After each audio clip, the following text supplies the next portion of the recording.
All right, let's dive right into this explainer. You can really think of this as a survival guide for high-performing creatives, entrepreneurs, and anyone who's highly sensitive. Have you ever had this happen? You've got this unexplained chronic physical pain, but on paper, your life looks totally fine? Well, we're going to look at the fascinating research behind why that actually happens. Turns out that nagging tension might just be your biology responding to hidden emotional pressure. If you're a driven, emotionally sensitive person, you probably know this cycle way too well. You're functioning under this massive amount of constant internal pressure, right? You just keep producing, keep adapting, and keep smiling, basically looking completely fine to the outside world. But behind that highly functional exterior, there's a really heavy, invisible weight. Your nervous system is constantly trying to adapt to that pressure, and that intense drive to perform, it doesn't just vanish into thin air. It literally has to be processed somewhere in your body. So here's the core thesis we're dealing with today. What the mind suppresses, the body often remembers. From a hypnotherapy and subconscious standpoint, your mind and your body are constantly talking to each other. It's wild to think about, but chronic muscle pain is very often the body carrying on conversations that were never allowed to happen in real life. When you swallow your frustration just to keep the peace or push down stress to meet a crazy deadline, your mind might conveniently forget it, but trust me, your nervous system keeps the receipt. Moving into Section 1, the high performer's hidden pain. We're looking at the invisible pressure to create and succeed. We really need to look at how sensitive and driven individuals carry this massive, invisible weight just to constantly transform uncertainty into flawless performance. There's a huge divide between perception and reality here. Outwardly, you're the person everyone relies on. You look capable, productive, calm, super functional. But internally, the reality for your nervous system is a whole different story.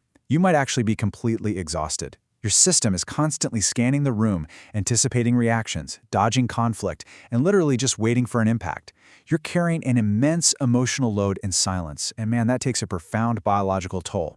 Section 2. When frustration has no exit, the silent holding pattern. Let's actually use this as a quick checklist right now to map your tension. Think about it. What happens when all of that anticipation and irritation has absolutely nowhere to go? When frustration turns into containment, where does it physically land? Check your jaw real quick. Does it tighten up during the day? Check your shoulders. Are they unconsciously creeping up towards your ears right now? Is your neck hardening, or is your back totally braced? Listen, this isn't just bad posture. This is your body unconsciously preparing for a physical impact or an emotional confrontation that never actually shows up. That energy just gets trapped right there in your muscle fibers. So, here's an absolutely crucial point. This tension is not a weakness. I really want you to hear that. It's a learned survival necessity. Your nervous system is incredibly smart. If it learned at some point that expressing outward frustration was dangerous, well, it just redirected that energy inward. The body absorbs what the voice couldn't release. It literally stepped in to take the shock that you weren't allowed to express. That brings us to Section 3, mapping your subconscious patterns, the psychological roots of physical contraction. It's fascinating because your personal history deeply shapes your specific physical tension style. We really have to understand the deep-seated histories that trained your nervous system to act this way in the first place. You know, a lot of us grew up learning that conflict led to rejection, or that love was totally conditional on being agreeable and achieving high marks. So these subconscious drivers like a fear of conflict, severe perfectionism, and chronic people-pleasing really take root. And what's the result? It leads directly to behaviors like emotional inhibition, hyper-responsibility, and survival-based overachievement. These aren't just quirky personality traits, they're deep, subconscious survival patterns that literally cause your muscles to stay slightly contracted and keep your breathing shallow for years on end. So, knowing this deep psychological connection, we're faced with a pretty vital question. How do we actually teach the nervous system to relax again? Like, how do we heal when the muscles are basically responding to deeper neurological programming, and the body has fundamentally forgotten how to rest? Let's look at Section 4, teaching the body safety, acknowledging emotion without judgment. Here's the thing, you can't force a muscle to relax if the nervous system still thinks it's under threat. The healing process has to start with really honest, gentle awareness. Your nervous system usually needs to complete the emotional cycles that were interrupted years, maybe even decades ago. It craves movement and expression. That's exactly why safe outlets are so vital. That could mean having an honest conversation, journaling it out, diving into creative expression, doing some voice work, physical movement, or working through it in therapy. The whole goal here is just giving that suppressed energy a safe external exit strategy. And honestly, sometimes it's as simple as acknowledging the raw truth. I'm angry. I feel trapped. I'm exhausted. A lot of people with chronic tension completely minimize these feelings. They become so disconnected from their own frustration.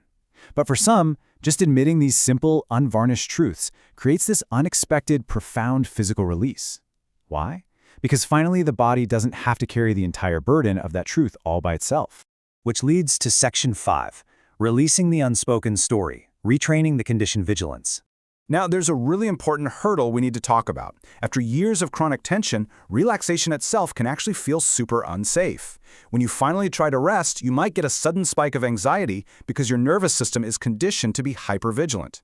Dropping your guard literally feels dangerous.